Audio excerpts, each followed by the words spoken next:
Good morning students. आशा करता हूँ, उम्मीद करता हूँ आप सब लोग घर पे ठीक हो गए। कल जो हमारा लेसन चल रहा था उसका नाम था भारतीय संविधान की विशेषताएं, जिसमें मैंने आपको यहाँ तक बता दिया था कि भारत का संविधान का निर्माण जनता की इच्छा के अनुसार हुआ है, अर्थात उसमें जो भी प्रावधान है, तत्व है, वो सब जनता का विकास करने वाले, भलाई करने वाले हैं। इसके बाद मैंने आपको प्रस्तावना के बारे में बताया कि प्रस्तावना में भारतीय संविधान के जो लक्ष्य है, जो आदर्श है, जो तत्व है, वो संक्षिप्त रूप में बताए गए हैं। इसलिए प्रस्तावना को डॉक्टर जवाहरलाल नेहरू ने क्या कहा? संविधान की आत्मा व हृदय। और डॉक्टर के एम मुंशी ने इसे संविधान की राजनीतिक कुंडली कहा। अब इसके बाद में लिखिए तीसरी विशेषता, भारत का संविधान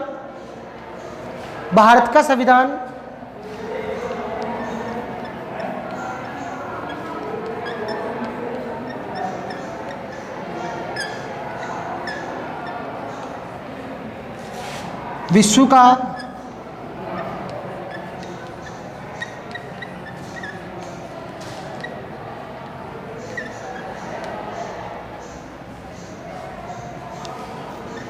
सबसे बड़ा संविधान है। भारत का संविधान विश्व का सबसे बड़ा संविधान है। ये क्वेश्चन पुटअप होता है कई बार एग्जाम में कि भारतीय संविधान की 5 विशेषताएं लिखिए, तो आप बता सकते हो आसानी से। चौथी विशेषता लिख लीजिए, भारतीय संविधान में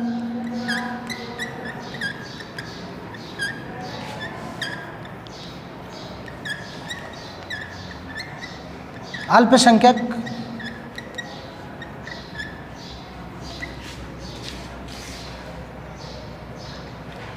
एवं पिछड़े वर्गों के लिए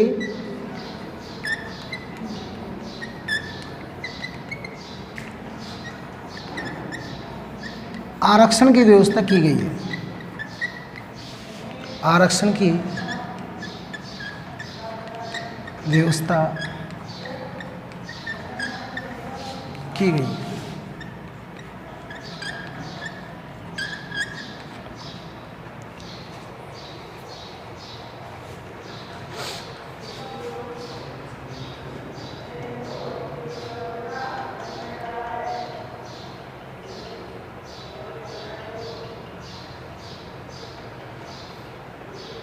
आरक्षण की व्यवस्था की गई है। फिफ्थ, भारत का संविधान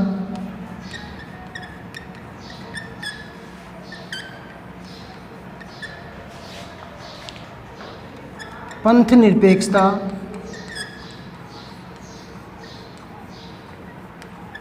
का अनुसरण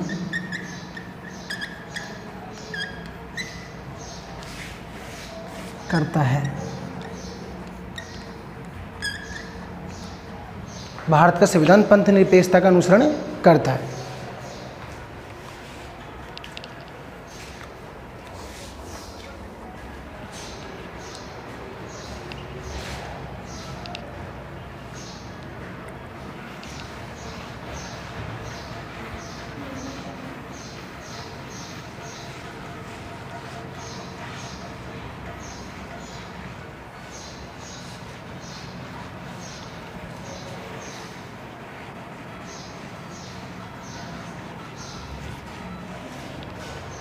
अब स्टूडेंट्स, आपके इस चैप्टर में प्रस्तावना का विस्तृत रूप भी दिया हुआ है, बड़ा रूप। पूरी प्रस्तावना भी आपको पढ़नी पड़ेगी। 3 भागों में बटी हुई है, घोषणात्मक भाग, उद्देश्य भाग और विवरणात्मक भाग। तो प्रस्तावना मूल संविधान में थी, लेकिन 42वें संशोधन 1976 में के द्वारा इसमें कुछ परिवर्तन आया। अगर मैं मूल संविधान के आपको प्रस्तावना बोल के बताऊं तो यह शुरू होती है हम भारत के लोग से। हम भारत के लोग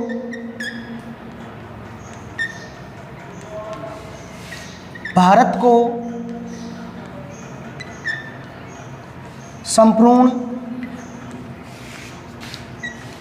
प्रभुत्व संपन्न, ये मूल संविधान हो गया। इसके बाद में वर्तमान संविधान में मैं बगल में लिख देता हूं क्या जोड़ा गया, समाजवादी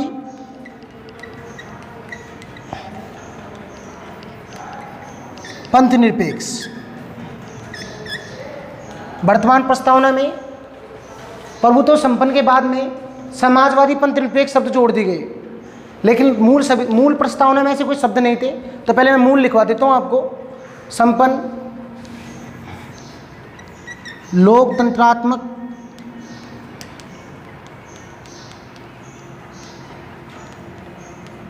गणराज्य बनाने के लिए तथा समस्त नागरिकों को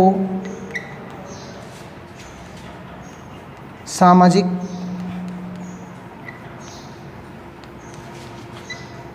आर्थिक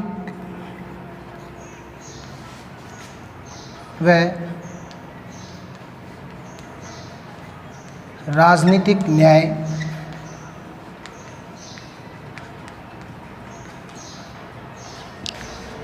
विचार अभिव्यक्ति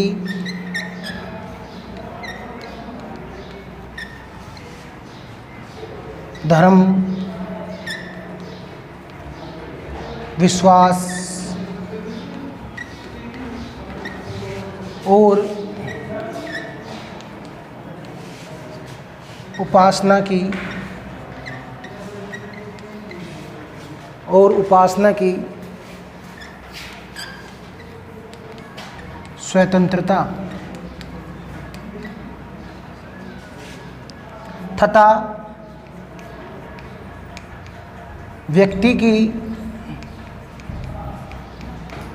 प्रतिष्ठा और अवसर की समता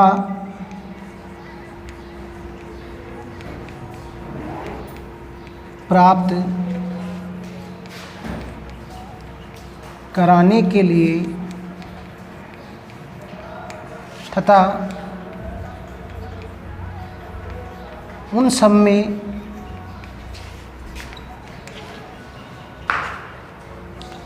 व्यक्ति की गरिमा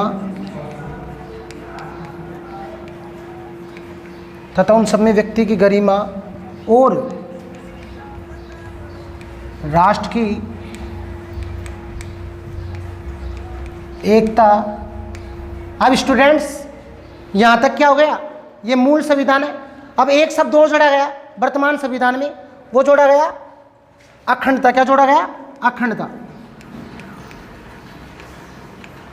अर्थात 42वें संशोधन 1976 के द्वारा प्रस्तावना में परिवर्तन किया गया और 3 शब्द नए जोड़े गए, समाजवादी, पंथ निरपेक्ष और अखंडता।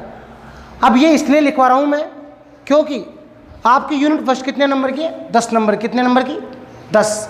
आप 12वीं में आए हो, 11वीं में आपने किताब पढ़ी अलग अलग पार्टों की, जो यूनिट वाइज नहीं थे।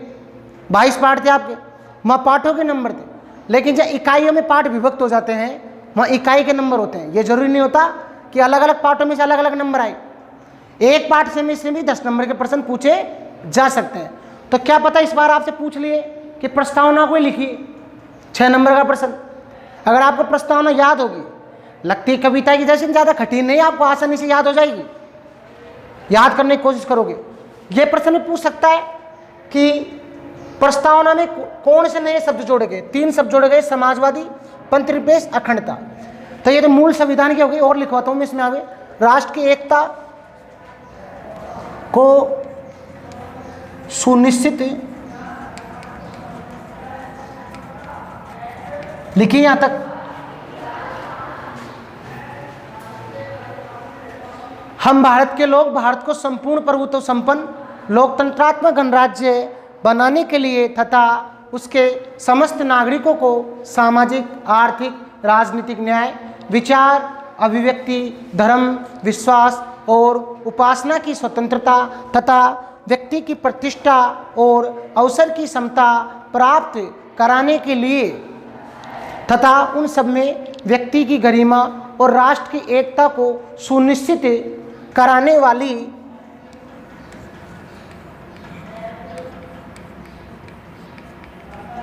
वाली बंधुता को अपनी संविधान सभा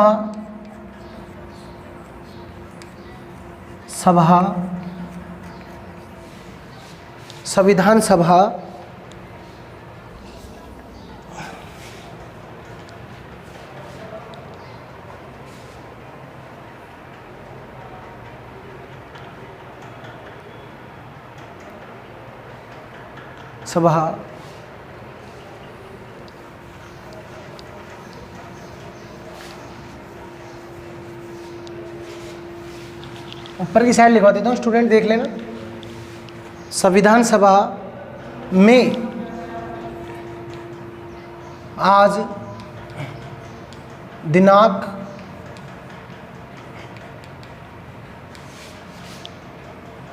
26 नवंबर 1949 मिति मार्क्सिस्ट, जो भारतीय बहन होते हैं उसके हिसाब से मिति मार्क्सिस्ट शुक्ल सप्तमी, जो महीने के 2 पक्ष होते हैं, शुक्ल पक्ष और कृष्ण पक्ष, इसमें शुक्ल पक्ष चल रहा था उस समय। भारतीय महीने पखवाड़ों के अनुसार बटे रहते हैं 15 दिन में, 15 दिन शुक्ल पक्ष और 15 दिन कृष्ण पक्ष, तो उस समय शुक्ल पक्ष चल रहा था। शुक्ल सप्तमी संमत 2006 विक्रमी। अब स्टूडेंट ये 2006 क्यों आया है विक्रम संवत? क्योंकि हमारे भारतीय कैलेंडर के अनुसार इस समय हमारा जो विक्रम संवत चलता है, क्या चलता है? विक्रम संवत। वर्तमान में 2020वां साल चल रहा है, लेकिन विक्रम संवत कौन सा चल रहा है? 2077। क्योंकि जो करंट साल होता है वर्तमान काल, उसमें 57 जोड़ दिया जाता है तो विक्रम संवत निकल के आ जाता है। तो 26 नवंबर 1949 को हमारे भारतीय संविधान का निर्माण हुआ, तो 1949 में अगर 57 जोड़ते तो क्या निकलते? 2006। तो जब भारतीय संविधान का निर्माण हुआ तो संवत कौन सा चल रहा था? 2006 को एतद द्वारा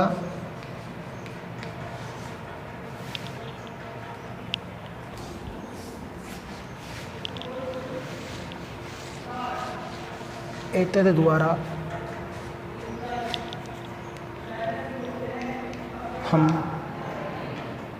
संविधान को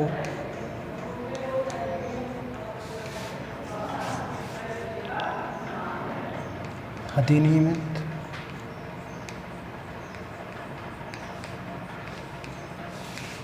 अंगीकृत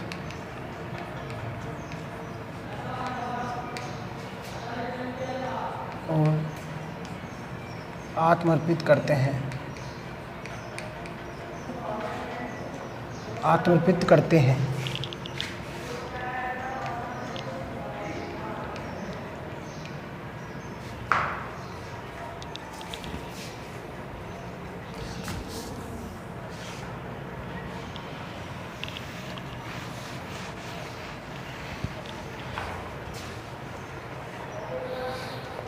तो स्टूडेंट्स, ये तो हो गई आपके मूल संविधान की प्रस्तावना। ध्यान रखिए, मैंने अभी बता देता हूँ, जब आपसे मूल संविधान में पूछा जाए कुछ भी, तो मूल संविधान का मतलब है जिस दिन संविधान का निर्माण हुआ, जिस दिन संविधान को लागू किया गया। भारतीय संविधान का निर्माण हुआ 26 नवंबर 1949, लागू किया गया 26 जनवरी 1950। तो मूल संविधान में जब मूल अधिकारियों की संख्या भी कितनी थी? 7, लेकिन वर्तमान में कितनी है? 6। अगर मूल संविधान की प्रस्तावना पूछे आपसे तो इस तरीके से आपको इस प्रस्तावना लिख देनी है। वर्तमान की लिख दे दोगे आपको नंबर नहीं मिलेगा, इस चीज़ को ध्यान रखना आप। इसलिए ये चीज़ आप भ्रमित मत होना एग्जाम में। मैं आपको क्लास की शुरुआत में ही बता रहा हूँ, पाठ शुरू कर रहा हूँ जब भी। एग्जामर किसी भी तरीके से क्वेश्चन पूछ सकता है आपसे। अब नोट लगा के लाइन लिखिए।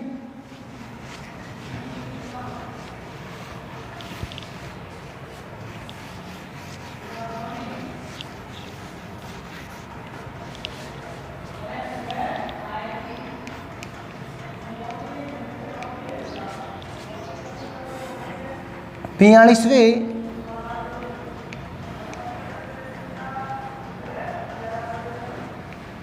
संवैधानिक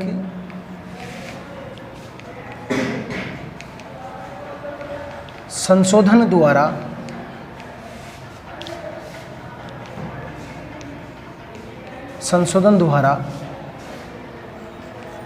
प्रस्तावना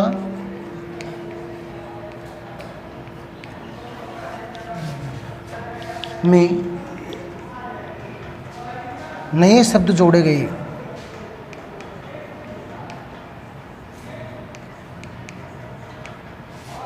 शब्द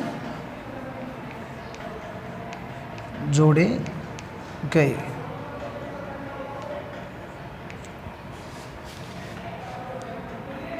फर्स्ट,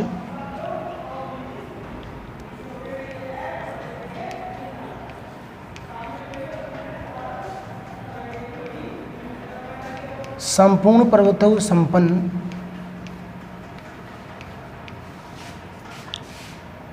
के बाद संपूर्ण सर्वोत्तम संपन्न के आगे समाजवादी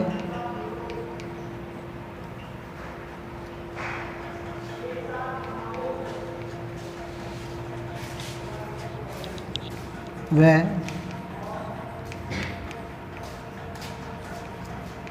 पंथ निरपेक्ष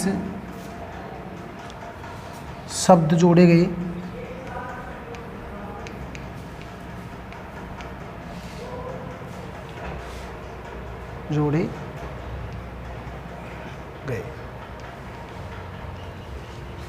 तो स्टूडेंट, मूल संविधान की प्रस्तावना शुरू होती थी, हम भारत के लोग भारत को एक संपूर्ण प्रभुत्व संपन्न लोकतंत्रात्मक गणराज्य बनाने के लिए। तो संपूर्ण प्रभुत्व संपन्न और लोकतंत्रात्मक गणराज्य के बीच में दो शब्द जोड़ दिए गए, समाजवादी और पंथ निरपेक्ष। तब फिर कैसे बन जाएगी? हम भारत के लोग भारत को एक संपूर्ण प्रभुत्व संपन्न समाजवादी पंथ निरपेक्ष लोकतंत्रात्मक गणराज्य बनाने के लिए। तो नई प्रस्तावना में दो शब्द जुड़ गए, ये लो, बस ये ध्यान रखना, संपूर्ण प्रभुत्व संपन्न के आगे क्या जोड़ने? समाजवादी पंथ निरपेक्ष। तो आपकी नई प्रस्तावना बन जाएगी। मूल याद कर लो तो तीन शब्द नए जुड़े, वो याद कर लो तो नई भी बन जाएगी।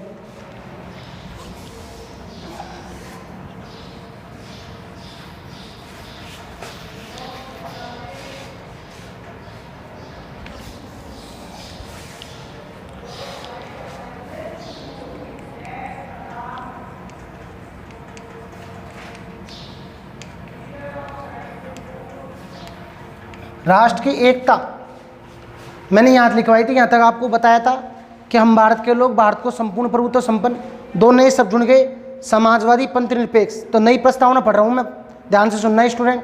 हम भारत के लोग भारत के संपूर्ण प्रभुत्व संपन्न समाजवादी पंथ निरपेक्ष लोकतंत्रात्मक गणराज्य बनाने के लिए तथा समस्त नागरिकों को सामाजिक आर्थिक राजनीतिक न्याय, विचार, अभिव्यक्ति, धर्म, विश्वास और उपासना की स्वतंत्रता तथा व्यक्ति की प्रतिष्ठा और अवसर की समता प्राप्त कराने के लिए तथा उन सब में व्यक्ति की गरिमा और राष्ट्र की एकता, यहाँ तक था। अब इसमें शब्द जोड़ दिए गए आगे इसके, एकता और अखंडता। क्या गया? एकता और अखंडता। तो आपसे पूछ लिया जाए प्रस्तावना में तीन शब्द कौन से जोड़े गए? नहीं, अखंडता, समाजवादी और पंथ निरपेक्ष। ये तीन शब्द किस में जोड़े गए? प्रस्तावना में नहीं जोड़े गए। राष्ट्र की एकता और अखंडता को सुनिश्चित कराने वाली बंधुता को बढ़ाने के लिए अपने इस संविधान सभा में आज तारीख दिनांक 26 नवंबर 1949 मिति मार्क्सिक शुक्ल सप्तमी विक्रम संवत 2006 को अपने संविधान को अधिनियम में अंगीकृत और आत्मप्रति करते हैं। ये हो गई आपकी प्रस्तावना। 6 नंबर का क्वेश्चन आता है स्टूडेंट एग्जाम में, याद करोगे तो 2 नंबर का प्रश्न इस प्रकार से आता है कौन से शब्द जोड़े गए, नहीं है। तो कहीं ना कहीं क्या है, ये इंपॉर्टेंट टॉपिक है, अभी तक एग्जाम में कभी पूछा भी नहीं गया, क्या पता इस बार पूछ ले।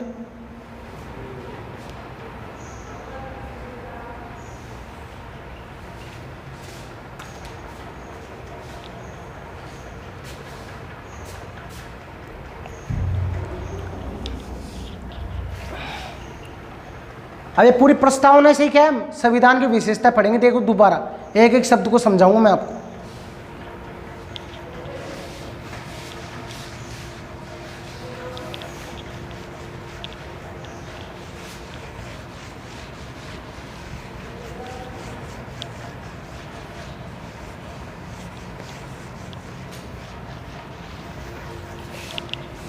देखिए एक शब्द आ रहा है अलग से, पंथ निरपेक्ष। क्या आ रहा है, पंथ निरपेक्ष। इसका मतलब क्या होता है, डाल लीजिए टॉपिक, पंथ निरपेक्ष।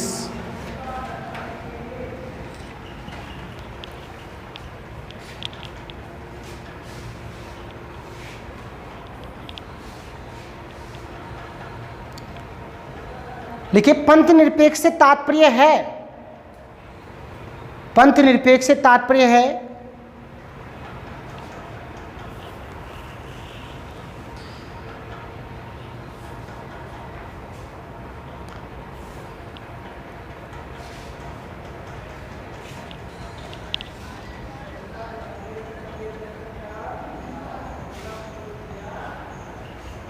पंथ निरपेक्ष से तात्पर्य है व्यक्ति किसी भी धर्म को ग्रहण कर सकता है, व्यक्ति कोई सा भी धर्म ग्रहण कर सकता है। ऐसे लिख लीजिए, व्यक्ति कोई सा भी धर्म ग्रहण कर सकता है।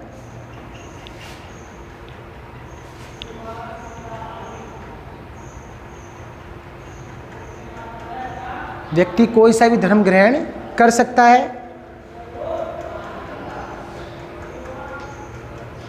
राज्य का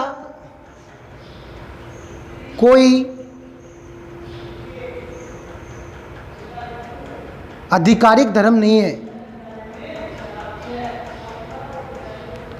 राज्य का कोई आधिकारिक धर्म नहीं है।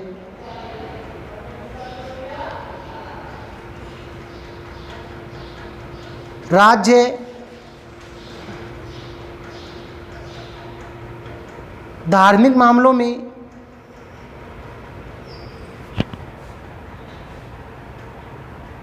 कोई किसी के साथ कोई भेदभाव नहीं करेगा।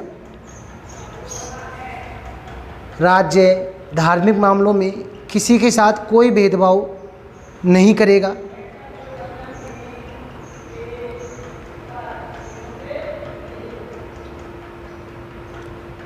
नहीं करेगा।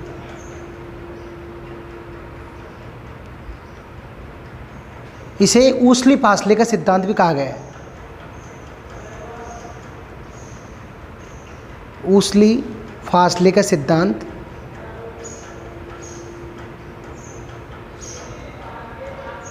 भी कहा गया है।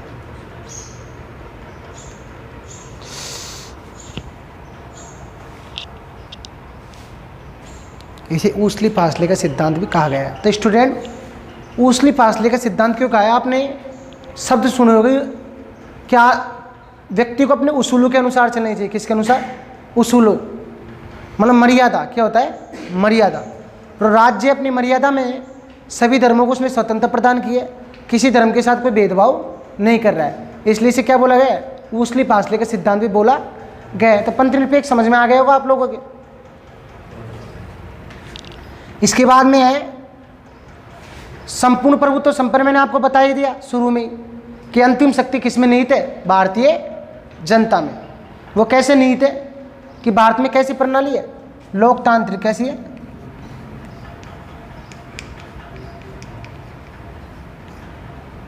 लोकतांत्रिक प्रणाली में शासन के 3 अंग होते हैं, व्यवस्थापिका, कार्यपालिका और न्यायपालिका।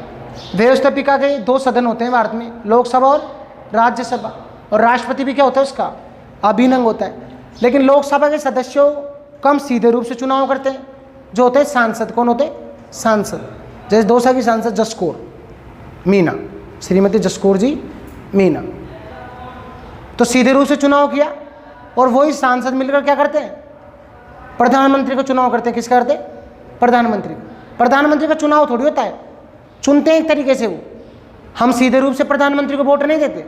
लोकसभा में जिस पार्टी को बहुमत प्राप्त हो जाता है वो पार्टी का नेता उम्मीदवार होता है, राष्ट्रपति प्रधानमंत्री पद का उम्मीदवार, और फिर उसकी नियुक्ति कौन करता है? राष्ट्रपति।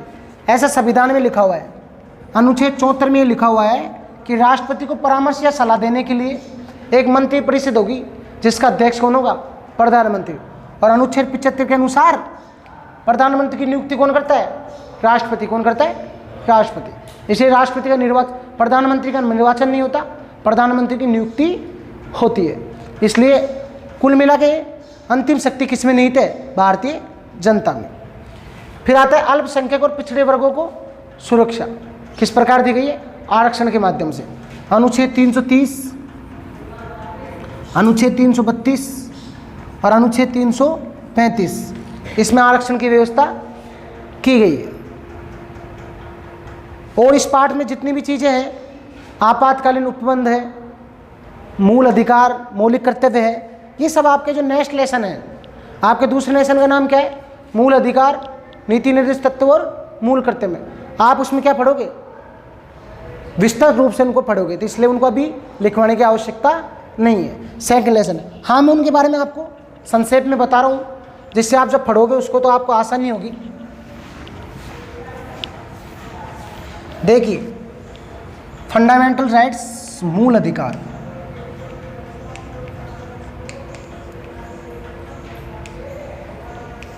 संविधान के भाग 3 अनुच्छेद 12 से 30 और 32 से 35 में मूल अधिकारों का वर्णन है वर्तमान में।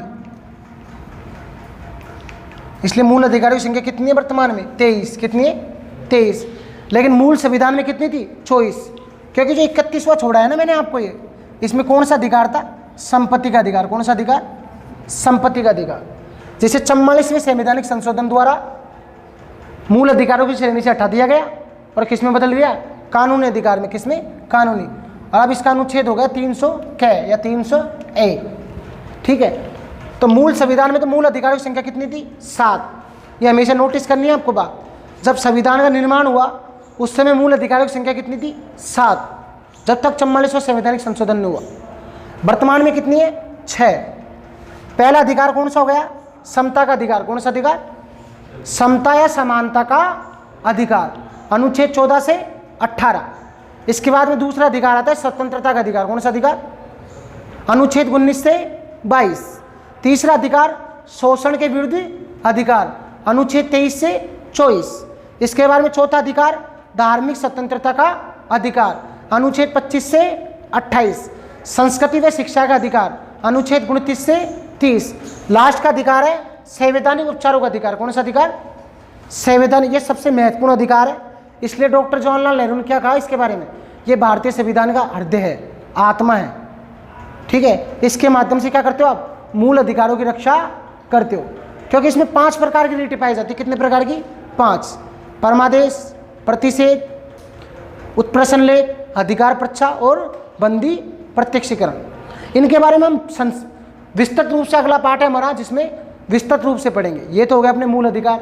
फिर आ जाते हैं अपने मूल कर्तव्य। क्या आ जाते हैं? मूल कर्तव्य। यह है संविधान के भाग 4 में। किसमें? भाग 4 में, भाग 4 क में। ठीक है, मूल संविधान में ये नहीं थे। मूल कर्तव्य मूल संविधान में नहीं थे। इन्हें कब जोड़ा गया? 42वें संवैधानिक संशोधन के द्वारा। किसके द्वारा? 42वें संवैधानिक संशोधन के द्वारा 1976 में। उस समय इनकी संख्या कितनी थी? 10। कितनी थी? 10। लेकिन 2002 में एक विधेयक बनाया गया जो 2010 में पारित हो गया। ठीक है, लागू कर दिया गया। 11वां मूल कर्तव्य कि अभिभावकों का ये कर्तव्य होगा कि 6 से 14 वर्ष के बच्चों को शिक्षा के अवसर प्रदान करें। और यही क्या हमारा अधिकार भी है बच्चों का, बालकों का, कि अनुच्छेद 21 में लिखा हुआ है साफ कि राज्य 6 से 14 वर्ष के बच्चों को निःशुल्क शिक्षा प्रदान करेगा। किसी प्रकार कोई फीस नहीं लगेगी। सरकारी विद्यालयों में 6 वर्ष से लेकर 14 वर्ष के बच्चे की कोई फीस नहीं लगती है, उसे निःशुल्क पढ़ाया जाता है। तो जब शुरू में मूल कर्तव्य जोड़े गए जब तो उनकी संख्या कितनी थी 10, लेकिन वर्तमान में कितनी है 11। तो आपसे पूछ लिया जाए वर्तमान में मूल कर्तव्य की संख्या कितनी है 11। 1 नंबर का क्वेश्चन पूछ सकता है। कितने नंबर का 1 नंबर। फिर आ जाते हैं आपके नीति निर्देशक तत्व। क्या आ जाते हैं नीति निर्देशक तत्व। संविधान के भाग 4 अनुच्छेद 36 से 51 में नीति निर्देशक तत्वों का वर्णन है। नेक्स्ट लेसन है उसमें इनको विस्तृत रूप से पढ़ेंगे, एक एक चीज़ डिटेल्स रखेंगे। 36 नंबर में क्या नीति निर्देशक तत्व है, 51 में क्या है। फिर एक टॉपिक इसमें एक विशेषता और थी आपातकालीन उपबंध।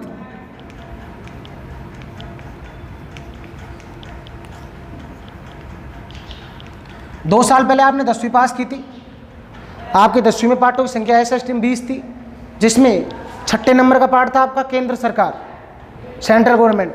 उसमें आपने राष्ट्रपति के बारे में पढ़ा होगा, राष्ट्रपति प्रधानमंत्री की शक्तियाँ। तो उसमें आपने पढ़ा होगा अनुच्छेद 52 के अनुसार भारत के एक राष्ट्रपति होगा। अनुच्छेद 53 के अनुसार समस्त कार्यपालक शक्ति उसमें निहित होगी।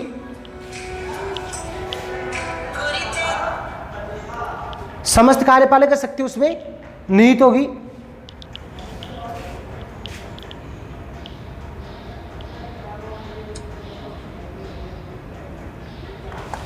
लेकिन एक विशेषता क्या है उसकी, कार्यपालिका शक्ति तो उसके पास है ही, लेकिन आपातकालीन शक्तियां भी किसके पास होती है, राष्ट्रपति के पास।